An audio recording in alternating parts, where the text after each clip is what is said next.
नमस्कार स्टूडेंट्स, आप सभी का हमारे YouTube चैनल में स्वागत है। तो आज हम आपकी नई क्लास लेकर फिर से हाजिर हैं, कक्षा 10 की विज्ञान। तो आज हम विज्ञान स्टार्ट करेंगे। तो विज्ञान में देखिए, फिर आपका पहला चैप्टर है भोजन एवं मानव स्वास्थ्य, यानी फूड एंड ह्यूमन हेल्थ। ये आपका पहला चैप्टर है। तो चलिए फिर स्टार्ट करते हैं। पोषण जीवन का आधार है। पोषण के रूप में भोजन अपने वातावरण से विभिन्न पदार्थ प्राप्त करता है। ये पदार्थ पाचन क्रिया के माध्यम से जीव के शरीर का अंग बनकर शरीर की विभिन्न आवश्यकताओं की पूर्ति करते हैं। अच्छे स्वास्थ्य के लिए संतुलित आहार लेने की ज़रूरत है। संतुलित आहार शरीर को मजबूत बनाता है तथा रोगों से लड़ने के लिए रोग प्रतिरोधक क्षमता को बढ़ाता है। साथ ही संतुलित आहार दिमाग को तेज तथा स्वस्थ बनाता है। स्वस्थ भोजन के अभाव में थकान और अन्य कई प्रकार के रोग हो सकते हैं। अनुभवों के आधार पर यह तथ्य ठीक तरह से जान लिया गया है कि जीवन के संचालन हेतु कार्बोहाइड्रेट, प्रोटीन, वसा, खनिज लवण, विटामिन, जल उचित मात्रा में उपलब्ध हो। संतुलित भोजन वह है जिसमें सभी आवश्यक पोषक उपलब्ध हो। किसी भी पोषक की भोजन में कमी या अनुपलब्धता से भोजन असंतुलित होगा। लंबे समय तक जब पोषण में किसी एक या अधिक पोषक तत्व की कमी हो तो उसे कुपोषण कहते हैं। कुपोषण का शरीर पर असर कई प्रकार से देखने को मिलता है।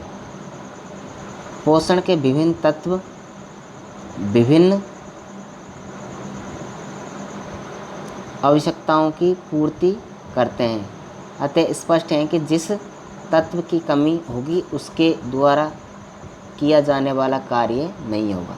अर्थात शरीर को मजबूत या स्वस्थ बनाने के लिए आपको संतुलित भोजन लेना आवश्यक है। तो संतुलित भोजन में क्या क्या उपस्थित होते हैं? कार्बोहाइड्रेट, वसा, प्रोटीन, खनिज लवण, ये सब चीज़ें उपलब्ध होना ज़रूरी है, तब ये संतुलित भोजन बनेगा। अगर इसमें एक भी पोषक तत्व की कमी हो तो ये असंतुलित हो जाता है। जब किसी एक प्रकार के तत्व की कमी हो लंबे समय तक तो वो असंतुलित भोजन माना जाएगा। तो अब स्टार्ट करते हैं संतुलित व असंतुलित भोजन, अर्थात बैलेंस एंड अनबैलेंस फूड। हमारे शरीर में कुपोषण का एक बड़ा कारण लोगों को सभी पोषक तत्वों से युक्त संतुलित भोजन पर्याप्त मात्रा में नहीं मिलना है। मतलब हमारे देश में कुपोषण का एक बड़ा भाग रहता है जनसंख्या के रूप में, जिसमें सभी पोषक तत्वों से युक्त संतुलित भोजन पर्याप्त मात्रा में नहीं मिल पाता। मगर कई उदाहरण ऐसे भी आते हैं कि बुरी आदतों के कारण संतुलित भोजन का उचित उपयोग नहीं हो पाता और व्यक्ति कुपोषण के लक्षण प्रदर्शित करने लगता है। अर्थात बुरी आदतें जैसे नशा करना, शराब पीना, गुटखा, बीमल जो भी है, इन चीज़ों से भी आदमी कुपोषित हो जाता है। कुपोषण का प्रभाव शारीरिक एवं मानसिक दोनों प्रकार की दुर्बलताओं के रूप में प्रकट होता है। मतलब कुपोषण शारीरिक रूप से भी और मानसिक रूप से भी कमज़ोर होता है। मतलब शरीर भी उसका कमज़ोर होता है और साथ ही के साथ मानसिक से भी कमज़ोर हो जाता है, मतलब उसकी सोचने समझने की याददाश्त सब कमज़ोर हो जाती है। तो यहाँ हम कुपोषण के कुछ प्रमुख प्रभावों की चर्चा करेंगे। तो पहला आता है हमारा विटामिन कुपोषण, मतलब विटामिन की कमी से कुपोषित होते हैं उनके बारे में देखेंगे। Vitamin malnutrition. विटामिन भोजन का सूक्ष्म भाग होते हैं मगर कार्य की दृष्टि से महत्वपूर्ण होते हैं। मतलब भोजन में विटामिन की मात्रा बहुत सूक्ष्म मात्रा में होती है लेकिन कार्य की दृष्टि से बहुत महत्वपूर्ण होते हैं। किसी एक या अधिक विटामिन की कमी होने पर उसके लक्षण स्पष्ट नज़र आते हैं। जब शरीर में एक या उससे अधिक विटामिन की कमी हो जाती है तो शरीर में लक्षण उसके स्पष्ट रूप से नज़र आने लगते हैं कि फला विटामिन की कमी है, जिससे ये ऐसे ऐसे वो हो गया, बीमारी हो गई, मतलब आँखों में रोशनी की कमी हो गई। तो इस तरह से इसमें विटामिन की, प्रोटीन की इनकी कमी है। निम्न तालिका में प्रमुख विटामिन की कमी से होने वाले रोग, उनके लक्षण दिए जा रहे हैं। तो देखिए सारणी देखते हैं। तो इसमें कौन कौन से विटामिन दे रखे हैं आप सब देख सकते हैं। तो देखिए सारणी में दे रखा है प्रमुख विटामिन की कमी से होने वाले रोग एवं उनके लक्षण। तो ये क्रम संख्या और ये विटामिन से, ये विटामिन से होने वाले रोग और रोगों के लक्षण। तो देखिए विटामिन पहला है विटामिन ए, जिसकी कमी से कौन सा रोग होता है, रतौंधी। और इसमें इस रोग में कौन से लक्षण दिखाई देते हैं, प्रकाश या रात में दिखाई नहीं देना, मतलब कम दिखाई देना एक तरह से है। दूसरा है थायमीन या विटामिन 12, इसकी कमी से होने वाले रोग हैं बेरी और इसके रोग के लक्षण हैं हृदय धड़कन कम, पेशियाँ एवं तंत्रिकाएं कमज़ोर होना, मतलब मांसपेशियाँ भी कमज़ोर हो जाती हैं, लचीली हो जाती है और हृदय की जो धड़कन है वो भी कमज़ोर हो जाती है। किस रोग की कमी, किस विटामिन की कमी से, B12 या थायमीन की कमी से कौन सा रोग होता है, बेरी, जिसके लक्षण हृदय धड़कन कम होना, पेशियाँ एवं तंत्रिकाएं कमज़ोर हो जाती हैं। तीसरा है राइबोफ्लेविन या B2।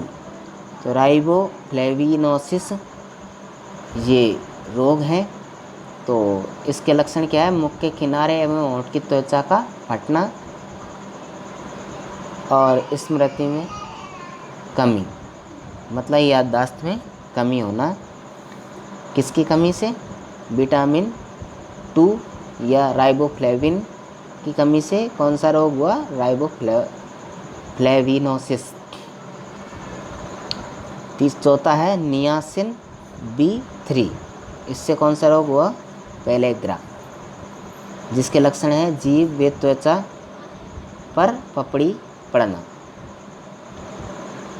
पेलेग्रा रोग से क्या होता है, जीभ व त्वचा पर पपड़ियाँ पड़ना, मतलब एक तरह से सूखी सी हो जाती है, पपड़ियाँ पड़ती हैं। पाँचवा है एस्कॉर्बिक अम्ल या विटामिन C, जिसकी कमी से क्या होता है, स्कर्वी रोग यानी मसूड़ों में से खून आना, त्वचा पर चकत्ते बनना, ये इनके लक्षण हैं।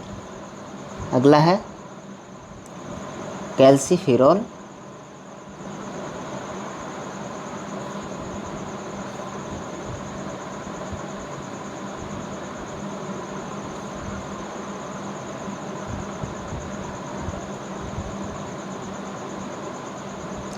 कैल्सीफेरॉल और विटामिन D, जिसकी कमी से होता है रिकेट्स, जिसके लक्षण हैं पैरों की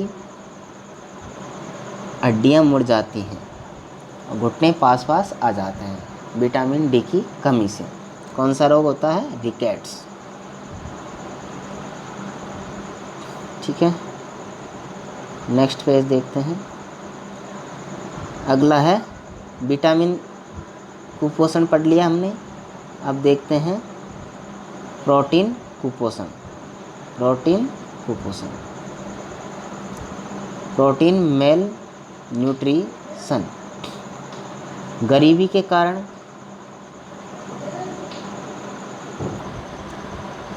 तो प्रोटीन कुपोषण, प्रोटीन मेल न्यूट्रिशन, गरीबी के कारण लोग भोजन में प्रोटीन पर्याप्त मात्रा में सम्मिलित नहीं कर पाते हैं और कुपोषण का शिकार हो जाते हैं।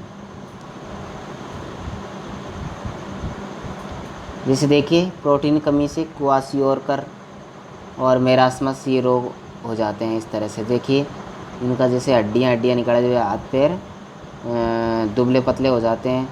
क्वाशियोरकर की रोग से पेट बड़ा हो जाता है और मेरास्मस से बिल्कुल पिंजर की तरह हो जाता है बच्चा। इनमें बच्चे का ज़्यादा इफ़ेक्ट पड़ता है प्रोटीन। मुख्यतः छोटे बच्चे इससे प्रभावित होते हैं। गर्भवती महिलाओं और किशोरी अवस्था में प्रोटीन आवश्यक पोषक है। मतलब गर्भवती महिलाओं और किशोर अवस्था में प्रोटीन इनको बहुत ही ज़रूरी है, क्योंकि गर्भवती महिलाओं को ज़्यादा कैलोरीज की और उसमें ज़्यादा मात्रा में प्रोटीन की आवश्यकता होती है। और किशोर अवस्था में क्या है कि बच्चे का जल्दी से विकास होता है, तो उसमें प्रोटीन होना, उसके खाने में प्रोटीन होना बहुत ज़रूरी है। प्रोटीन की कमी से क्वाशियोरकर रोग हो जाता है। तो आपको ये चीज़ ध्यान रखनी है। ये विशेषकर वनडे कॉम्पिटिटिव एग्ज़ाम में भी आने वाले क्वेश्चनों में से भी क्वाशियोरकर रोग हो जाता है, इसका भी इसमें ध्यान रखना है।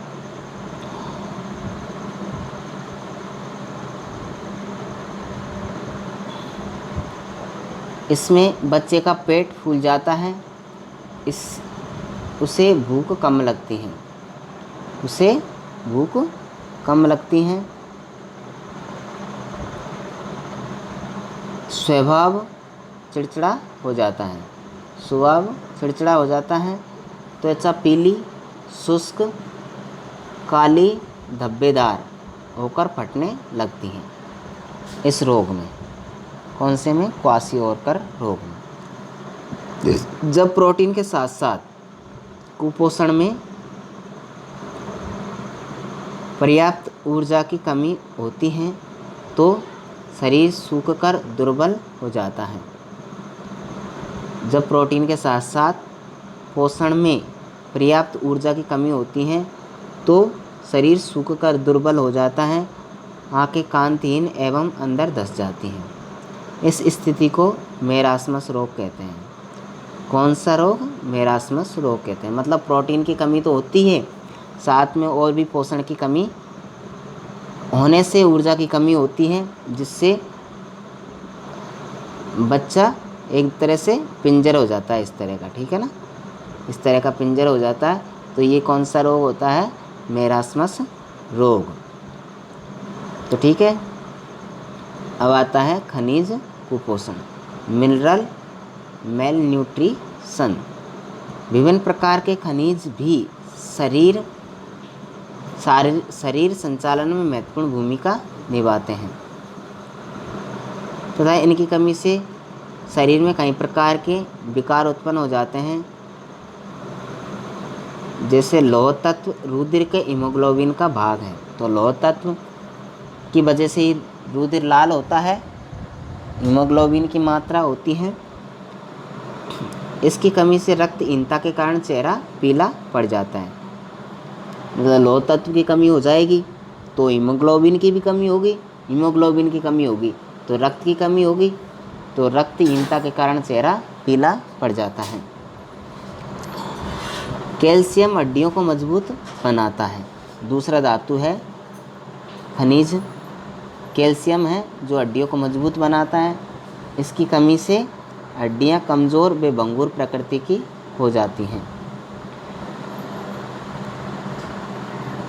आयोडीन की कमी से थायराइड ग्रंथि की क्रिया मंद पड़ जाती है। थायराइड ग्रंथि की क्रिया मंद पड़ जाती है। किससे? थायराइड ग्रंथि की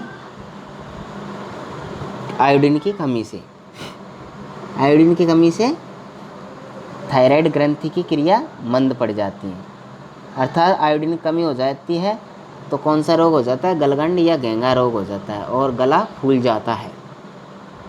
तो ये किसकी कमी से होता है? आयोडीन खनिज की कमी से। तो देखिए ये सारणी है, इसमें कुछ खनिज तत्व दे रखे हैं, उनकी कमी से जो जो रोग होते हैं उनके बारे में आपको बताया गया है। मतलब उनके जो खनिज हैं वो शरीर में क्या कार्य करते हैं और उनके कौन कौन से स्रोत हैं, रोग नहीं दे रखे हैं इसमें। ठीक है, तो देखिए चलिए।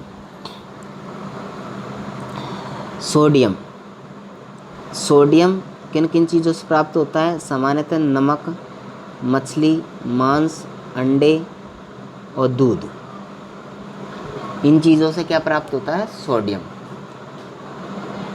प्रमुख कार्य क्या है? मांसपेशी संकुचन, तंत्रिकीय आवेश संचरण, शरीर का विद्युत अपघटन संतुलित बनाना। ये किसका? सोडियम का। अगला है पोटेशियम। पोटेशियम लगभग सभी स्रोतों में मिलता है, सभी खाद्य पदार्थों में मिलता है और इसके कार्य हैं मांसपेशी का संकुचन, तंत्रिकीय आवेश संचरण, शरीर का विद्युत अपघटन संतुलन बनाना, विभिन्न कोशिकीय क्रियाओं का संचालन करना। ये पोटेशियम का कार्य है। अगला है कैल्शियम। कैल्शियम दूध, अंडे, हरी सब्जियां, इन चीज़ों से कैल्शियम प्राप्त होता है। तो ये शरीर में क्या काम करते हैं? विटामिन डी के साथ साथ हड्डियाँ, दांतों को मजबूत प्रदान करती हैं। हड्डियाँ एवं दांतों को मजबूती प्रदान करते हैं। कौन? कैल्शियम। फास्फोरस दूध, हरी सब्जियां, बाजरा, रागी, सूखे मेवे, यकृत तथा वृक्क, इन चीज़ों से प्राप्त होते हैं फास्फोरस, जो कैल्शियम से मिलकर हड्डियां तथा दांतों को मजबूती प्रदान करते हैं। अगला है लौह तत्व। लौह तत्व यकृत, वृक्क, अंडे, मांस, रक्त, बाजरा, रागी, दही, सब्जी, गाजर, गुड़, इन चीज़ों से लौह तत्व प्राप्त होता है। रुधिर में हीमोग्लोबिन का निर्माण, ऊतक ऑक्सीकरण, इनमें ये लौह तत्व कार्य करता है। अगला है आयोडीन। आयोडीन देखिए ये किन से प्राप्त होता है? नमक, समुद्री भोजन, हरे पत्तों वाली सब्जियां, लवण, जलीय मछली, जामुन, काला नमक, इन चीज़ों से आयोडीन प्राप्त होता है। ये शरीर में क्या कार्य करता है? थायरोक्सिन हार्मोन के निर्माण करने में आयोडीन सहायक होता है। तो ये सारणी आपने अच्छी तरह देख चुके हैं कि ये खनिज लवण शरीर में क्या क्या कार्य करते हैं और ये किन चीज़ों से प्राप्त होते हैं। नेक्स्ट पेज पे देखिए, मानव स्वास्थ्य।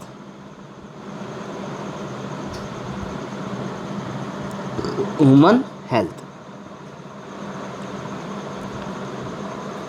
पीने योग्य पानी के गुण व दूषित पानी के दुष्प्रभाव। मानव स्वास्थ्य में पहला पॉइंट, पीने योग्य पानी के गुण व दूषित पानी के दुष्प्रभाव। इनके दुष्प्रभाव क्या है वो देखिए। Properties of drinking water and harmful effect of polluted water. हम इंसान इतने कम उपलब्ध जल के स्रोतों का इस तरह से दोहन कर रहे हैं कि जल्द ही हमारे सामने जल संकट अपने विकराल रूप में मौजूद होगा। कि भाई हम जल का इतना दोहन कर रहे हैं कि किसी वक्त पानी बिल्कुल ख़त्म हो जाएगा और पानी भी होगा तो बिल्कुल दूषित होगा, जो बहुत ही ख़राब होगा, मतलब पीने योग्य नहीं होगा एक तरह से। हमारे उपयोग का लगभग सारा जल नदियों, झीलों या भूमिगत स्रोतों से आता है। हम जल के उपयोग के साथ उसे प्रदूषित भी करते हैं। इस तरह हम द्विधारी तलवार से अपने जीवनदाता पर वार कर रहे हैं। मतलब द्विधारी तलवार से जीवनदाता पर, मतलब जल है जो जीवनदाता है उस पर हम वार कर रहे हैं, उसका उपयोग भी कर रहे हैं और उसे दूषित भी कर रहे हैं। तो दो धारी तलवार से हम अपने आप के का ही जीवन खराब कर रहे हैं, एक तरह से जीवनदाता को ही मार रहे हैं एक तरह से। जल की उपयोगिता की चर्चा करना व्यर्थ है। यदि कहूँ कि जल ही जीवन है तो अतिशयोक्ति नहीं होगी। जल का उपयोग पीने, भोजन बनाने, नहाने, बर्तन व कपड़े धोने ठीक है, धोने, कृषि व उद्योगों में किया जाता है। इसके मात्रा लगा दो, ये धोने ठीक है।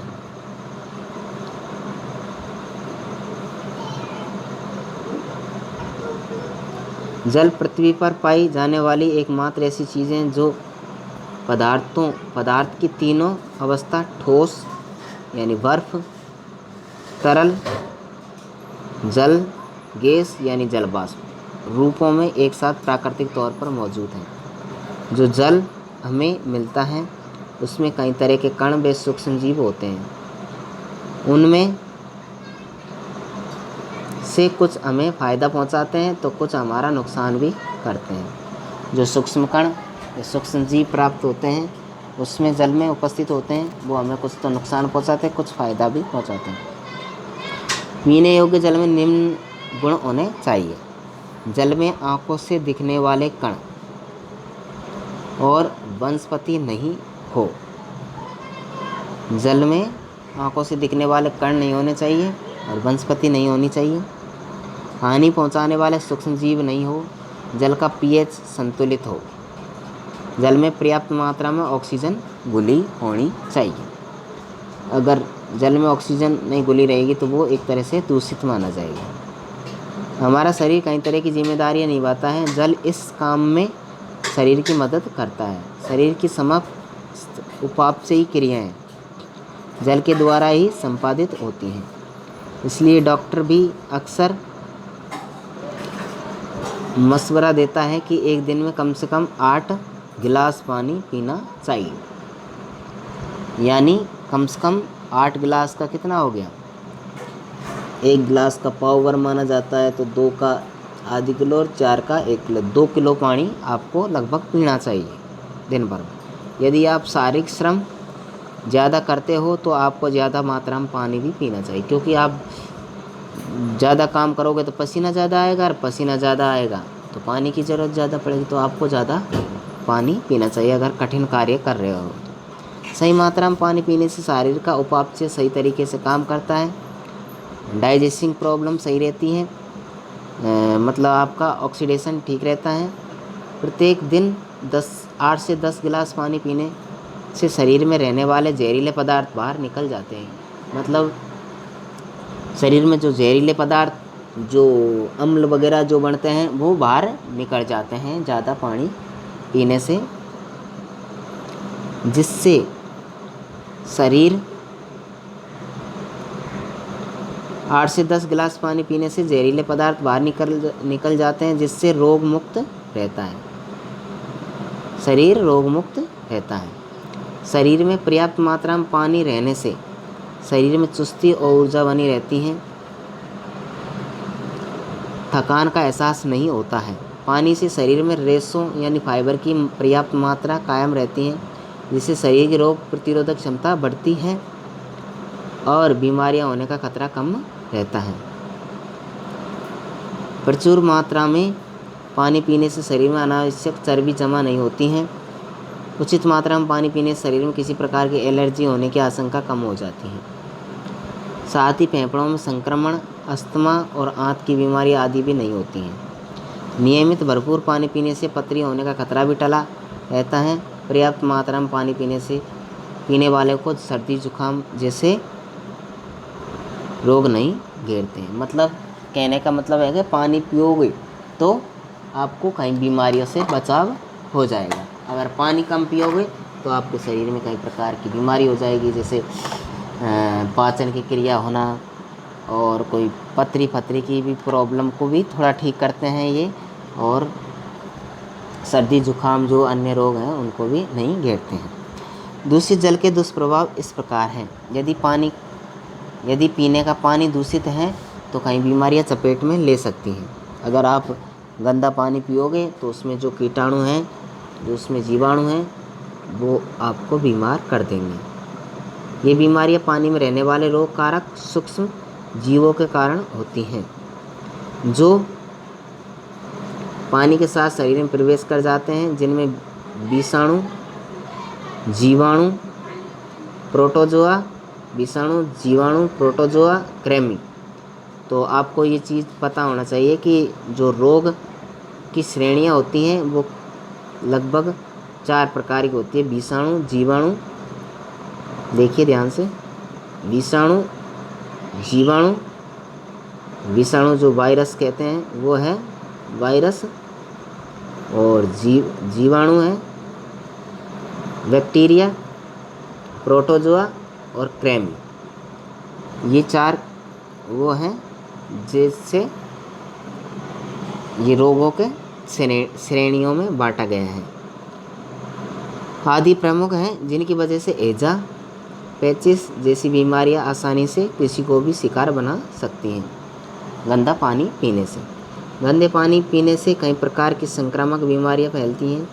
संक्रामक रोग बीमारियां कौन सी होती हैं? जो एक आदमी से दूसरे आदमी को हवा पानी के माध्यम से फैलती हैं, वो होती हैं संक्रामक बीमारियां। गंदे पानी से वायरल संक्रमण भी हो सकता है। वायरल संक्रमण के कारण हेपेटाइटिस, फ्लू, कोलेरा, टाइफाइड और पीलिया जैसी खतरनाक बीमारियां होती हैं। बाला या नारू रोग एक कृमि जनित रोग है, लगभग शायद, हाँ, कृमि जनित रोग है। बाला या नारू रोग शायद एक समय राजस्थान में गंभीर समस्या थी। इसका रोगजनक ड्रैकनकुलस मेडिनेंसिस नामक कृमि है। देखिए हाँ, कृमि जनित रोग। तो कौन सा? बाला या नारू रोग कृमि जनित रोग है, इसका आपको ध्यान रखना है। इसका रोगजनक का नाम क्या है? ड्रैकनकुलस मेडिनेंसिस, जो बताया जा रहा है कि राजस्थान में गंभीर समस्या थी बाला या नारू रोग की। इसकी मादा कृमि अपने अंडे सदैव परपोषी या मनुष्य के शरीर के बाहर जल में देती है। तो इसकी जो मादा है कृमि, वो अंडे शरीर के बाहर देती हैं और जल में देती हैं। तो ऐसे संदूषित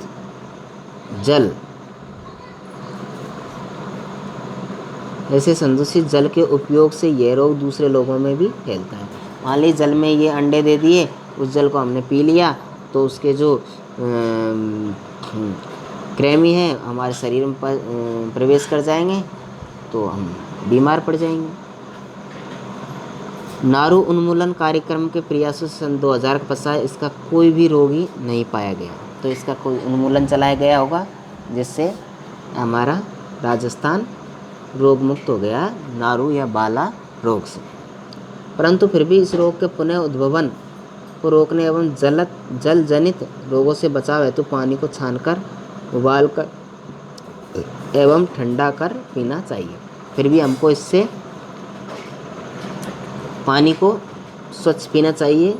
हमको वैसे नहीं सोचना चाहिए कि भाई रोग ख़त्म हो गए ये वाला तो और नहीं आएगा, तो इसकी जगह दूसरा भी आ सकता है। इसलिए हमको साफ़ सुथरा जल उपयोग में लेना चाहिए। नदी, तालाब इत्यादि में नहाना एवं कपड़े धोना मना हो एवं समय समय पर इनकी सफाई होनी चाहिए, क्योंकि स्वच्छ जल है तो स्वस्थ कल है। तो स्वच्छ जल है तो स्वस्थ कल है। तो इसलिए आपको इन जल स्रोतों की समय समय पर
यंत्र है बीपी नापने का। सन 1733 में स्टीफन हेल्स ने पहली बार रक्तचाप घोड़ों में मापा था। तो सर्वप्रथम बीपी किस में मापा? घोड़ों में। किसने? स्टीफन हेल्स ने। कब? 1733 में। और सन 1983 में कापलन ने रक्तचाप को परिभाषित किया। तो कापलन ने इसको सर्वप्रथम परिभाषित किया है सन 1983 में। तो ये स्फैग्नोमैनोमीटर है। स्फैग्नोमैनोमीटर बीपी नापने का यंत्र। निम्न रक्तचाप मतलब बीपी लो होता है ना, बीपी लो और हाई बीपी और बीपी लो, ठीक है। वह दाब जिसमें धमनियां और नसों में रक्त का प्रवाह कम होने के कारण संकेत दिखाई देते हैं। जब रक्त का प्रवाह काफ़ी कम होता है तो मस्तिष्क, हृदय, गुर्दे जैसी महत्वपूर्ण इंद्रियों में ऑक्सीजन व पौष्टिक आहार नहीं पहुंच पाते हैं। मतलब बीपी कम होगा तो जो हृदय, गुर्दे, मस्तिष्क हैं, महत्वपूर्ण इंद्रियां होती हैं, उनमें ऑक्सीजन व पौष्टिक आहार नहीं पहुंच पाते हैं, जिससे यह अंग सामान्य रूप से काम नहीं कर पाते हैं और स्थायी रूप से क्षतिग्रस्त होने लगते हैं। ये निम्न बीपी की वजह से होता है। हाई बीपी में देखिए उच्च रक्तचाप, धमनियों में अधिक दाब के कारण यह चिंता, कोई टेंशन, हाइपरटेंशन की वजह से होता है। क्रोध, मान लीजिए उसको छोटी छोटी बातों पर क्रोध आता है। ईर्ष्या, किसी से ईर्ष्या, जलन रखते हैं। भ्रम होता है किसी को किसी चीज़ का डर, एक तरह से।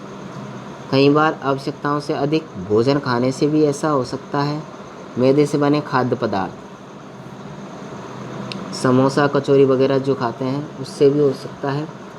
चीनी, मसाले, तेल, घी, अचार, मिठाइयाँ, मांस, चाय, सिगरेट, शराब के सेवन से श्रमहीन जीवन, मतलब इन चीज़ों का उपयोग करते हैं और काम नहीं करते हैं, मतलब कोई कठिन काम नहीं करते, बस वे व्यायाम के अभाव से भी हो सकता है बीपी हाई। उच्च रक्तचाप का समय पर निदान महत्वपूर्ण है। इसका टाइम पर इलाज कराना ज़रूर है, नहीं तो आदमी शायद मर भी सकते हैं। ऐसे मरीजों को पोटेशियम युक्त भोजन कराना चाहिए। तो बीपी हाई वाले मरीजों को पोटेशियम युक्त भोजन कराना चाहिए। जैसे ताज़े फल, डिब्बे में बंद सामग्री का प्रयोग बंद कर देना चाहिए। भोजन में कैल्शियम, दूध और मैग्नीशियम की मात्रा संतुलित करनी चाहिए, मतलब ज़्यादा भी नहीं, कम भी नहीं। रेशे युक्त पदार्थ खूब खाएं। रेशे युक्त पदार्थ जैसे फल, फ्रूट, हरे पत्तेदार सब्जियां, दलिया वगैरह जो भी हैं, बाजरा। संतृप्त वसा, मांस, वनस्पति घी की मात्रा कम करनी चाहिए, मतलब वसा युक्त, तेले युक्त चीज़, चर्बी युक्त चीज़ बिल्कुल नहीं खिलानी चाहिए। इसके साथ ही नियमित व्यायाम करानी चाहिए। खूब तेज़ लगातार 30 मिनट पैदल चलना सर्वोत्तम व्यायाम है। डेली अगर 30 मिनट तक पैदल चलोगे वही व्यायाम का कारण है। योग करना, ध्यान करना, प्राणायाम रोज़ करना चाहिए। धूम्रपान व मदिरापान नहीं करनी चाहिए। बीपी हाई वाले आदमी को धूम्रपान, ये नशा, शराब वगैरह इनका सेवन नहीं करना चाहिए। नशीले पदार्थ, टॉक्सिक सब्सटेंस। आनंद का भ्रम उत्पन्न करने की दृष्टि से कई लोग विभिन्न प्रकार के नशीले पदार्थ का उपयोग करते हैं। धीरे धीरे उन्हें इन पदार्थों की आदत पड़ जाती है और वे अधिक नशीले पदार्थों का उपयोग करने लगते हैं।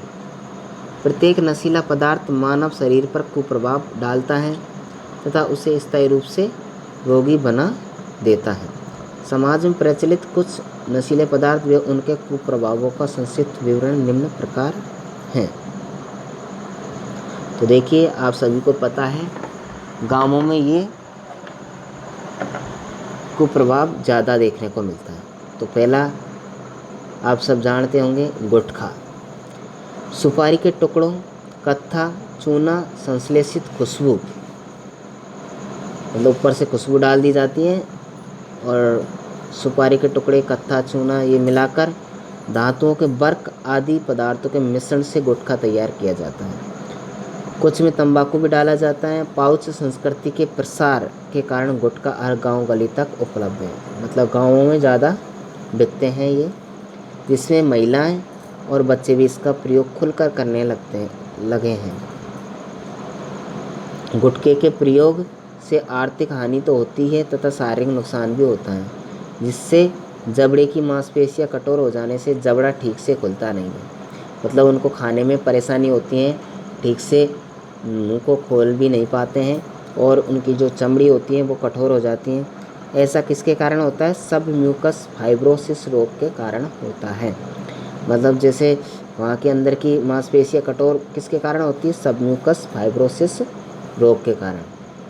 संश्लेषित पदार्थों में से कई कैंसरजनक होने की भी संभावना होती है, तो इससे क्या कभी कभी कैंसर भी हो जाते हैं। नेक्स्ट है तंबाकू, टोबैको। तंबाकू पादप निकोटिएना टोबैकम कूल सोलेनेसी की पत्तियों से प्राप्त किया जाता है। तो तंबाकू किससे प्राप्त किया जाता है? कूल सोलेनेसी की पत्तियों से। पत्तियों में 1 से 8% तक निकोटिन नामक एल्केलॉइड पाया जाता है। 1 से 8% तक निकोटिन नामक एल्केलॉइड पाया जाता है। तंबाकू का प्रयोग कई प्रकार से किया जाता है। तो निकोटिन एल्केलॉइड ये शायद नशा करता है। अधिकांश लोग पान, गुटखे या चूने के साथ इसे चबाते हैं। कुछ लोग इसके पाउडर को सूंघते या मंजन की तरह दांतों व मसूड़ों पर मलने में करते हैं। तंबाकू को बीड़ी, सिगरेट, चिलम, सिगार, हुक्का या अन्य रूप से उपयोग में किया जाता है। तंबाकू के उपयोग से होने वाली हानियाँ निम्न प्रकार हैं, वो देखते हैं। पहली है, तंबाकू के निरंतर संपर्क में आने से मुंह, जीभ, गले व फेफड़े आदि का कैंसर होने की संभावना बढ़ जाती है। तंबाकू में उपस्थित निकोटिन धमनियों की दीवारों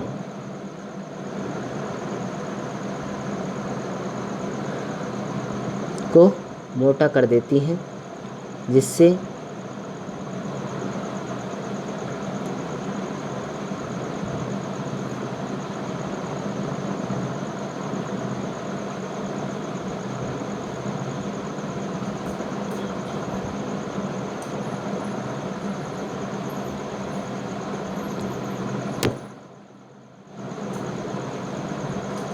रक्तदाब व हृदय स्पंदन की दर बढ़ जाती है। गर्भवती महिलाओं द्वारा तंबाकू का सेवन करने पर भ्रूण विकास की गति मंद पड़ जाती है। मतलब तंबाकू में उपस्थित निकोटिन धमनियों की दीवारों को मोटा कर देता है।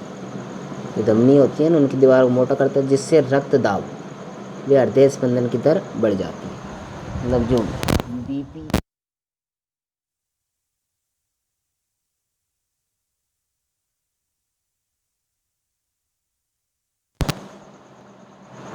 गर्भवती महिलाएं का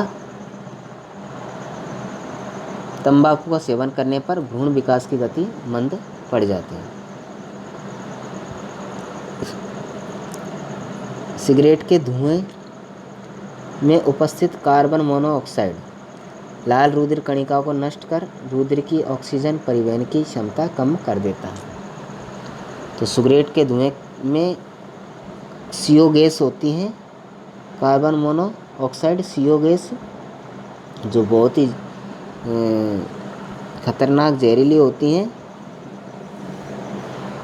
जिससे आदमी कुछ ही टाइम में मर जाता है। कुछ ही समय में अगर कार्बन मोनोऑक्साइड बंद कमरे में हो और कोई आदमी हो तो वो तुरंत मर जाता है CO गैस से। लाल रुधिर कणिकाओं को नष्ट कर रुधिर की ऑक्सीजन परिवहन की क्षमता कम कर देती है। सिगरेट, बीड़ी आदि के दुष्प्रभाव इसका सेवन करने वाले के साथ पास में बैठने वाले पर भी पड़ते हैं। तो मान लीजिए ऐसा नहीं है कि जो इसका सेवन कर रहा है वही इसका शिकार बनता है, जो इसके पास में बैठे हैं उस पर भी इसका दुष्प्रभाव पड़ता है। किसका? सिगरेट, बीड़ी इनका। क्योंकि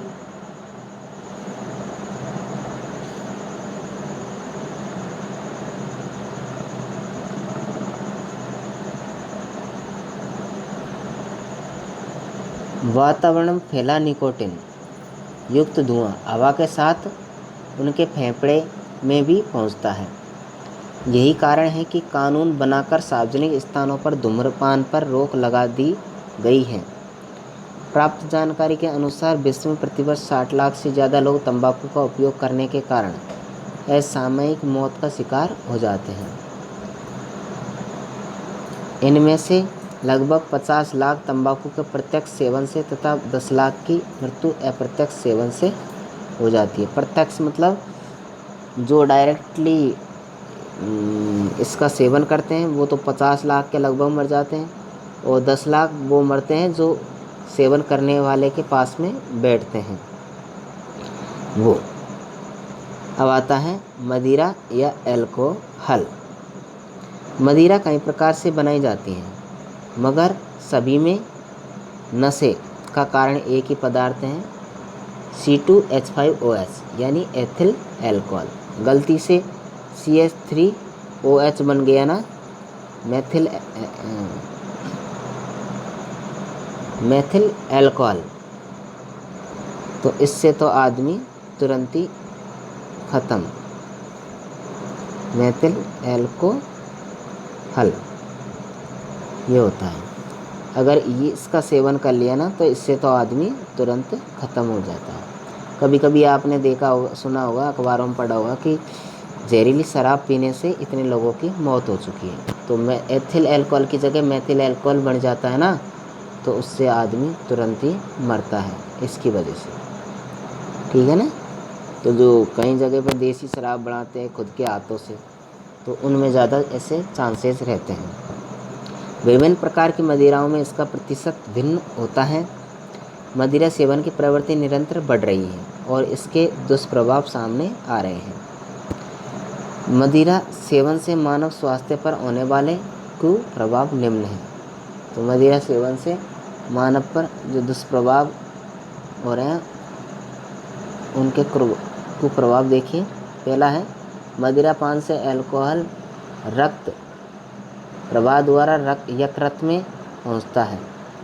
ये अधिक मात्रा में उपस्थित अल्कोहल को यकृत एसिटाल्डिहाइड में बदलता है। एसिटाल्डिहाइड में बदलता है। ठीक है ना। तो एल्डिहाइड कैसा होता है? ये होता है भाई, एल्डिहाइड समूह होता है।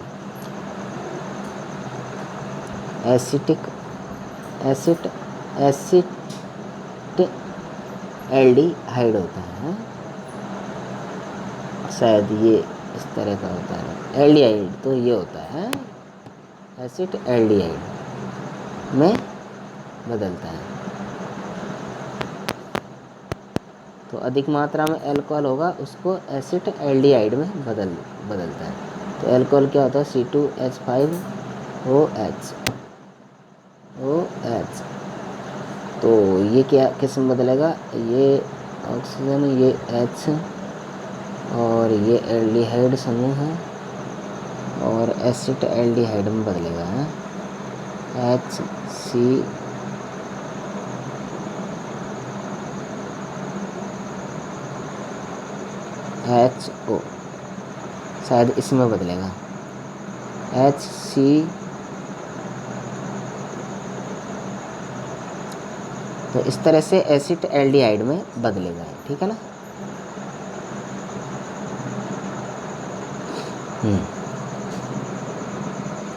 एसिड एल्डिहाइड में बदलेगा।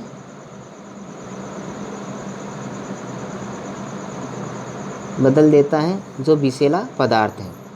एल्कोहल के प्रभाव से व्यक्ति के शरीर का सामंजस्य एवं नियंत्रण कमज़ोर हो जाता है। जिससे कार्य क्षमता क्षीण हो जाती है, दुर्घटना की संभावना बढ़ जाती है। एल्कोहल से स्मरण क्षमता में कमी आती है तथा तंत्रिका तंत्र प्रभावित होती हैं। इसके प्रभाव से बसीय यकृत रोग हो जाता है, जिससे प्रोटीन व कार्बोहाइड्रेट संश्लेषण पर प्रभाव पड़ता है। इससे व्यक्ति की आर्थिक स्थिति कमज़ोर होती है तथा सामाजिक प्रतिष्ठा को ठेस पहुंचती तो है ही। अब आता है अफीम ओपियम। अफीम पादप पेपेवर सोमनीफेरम के कच्चे फल से प्राप्त दूध के सुखाने से बनता है। दूध में लगभग 30 प्रकार के एल्कलॉइड पाए जाते हैं। इनमें से मॉर्फिन,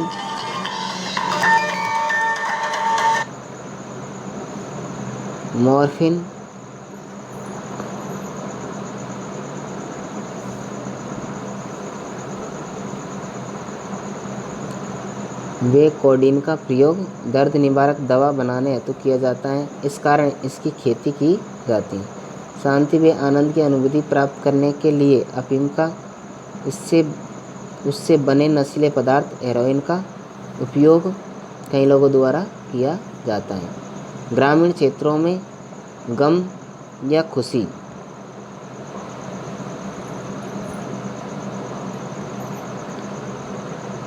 खुशी के अवसरों पर अफीम की मनुहार करने की प्रथा आज भी है। तो अफीम का डोडा इस तरह का होता है भाई। अफीम का फल है ये।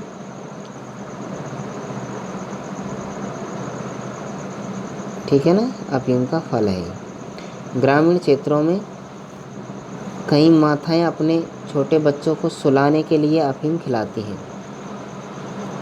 तो आपको पता है अफीम छोटे बच्चों को खिलाएगी तो वो उसके आदी हो जाते हैं, तो बाद में फिर उसको खाने से ही वो सो पाते हैं। तो एक तरह से वो इनके आदी हो जाते हैं। कोई भी कारण हो, अफीम का सेवन व्यक्ति को उसका आदी बना देता है। प्रारंभ में कम मात्रा में ली जाती हैं, परंतु धीरे धीरे मात्रा को बढ़ाने में मजबूर हो जाते हैं। अफीम के डोडे या फल भित्ती उबालकर पीने की लत भी बहुत से लोगों में होती है। प्रतिरोधक क्षमता कम हो जाने से व्यक्ति बार बार बीमार रहने लगता है। तो उनकी क्या रोग से लड़ने की क्षमता, जो रोग प्रतिरोधक क्षमता है, वो कम हो जाती है। अंत में असामयिक मृत्यु हो जाती है। डॉक्टर या स्वयंसेवी संस्थाओं की मदद से इससे छुटकारा पाया जा सकता है। अन्य नशीले पदार्थ cocaine, bhang, charas, ganja, hashish, LSD, lysergic acid, diethylamide आदि अन्य पदार्थ भी मादक पदार्थों के रूप में प्रचलन में हैं। युवा इनका प्रयोग विभिन्न कारणों से कर बैठते हैं या चुंगल में फंस जाते हैं। इनके प्रयोग के दुष्प्रभाव परिवार से विच्छेदन, अपराध प्रवृत्ति की वृद्धि, शारीरिक एवं मानसिक कमजोरी के रूप में सामने आते हैं। तो इस तरह से ये नशीले पदार्थ हैं, इनका लोग किस तरह से सेवन करते हैं। ठीक है, तो आज के लिए हम इतना ही पढ़ेंगे क्योंकि वीडियो हमारा काफ़ी लंबा हो चुका है। तो आज के लिए इतना ही। बाकी का जो शेष बचा है उसको फिर कल देखेंगे। तब तक के लिए नमस्कार।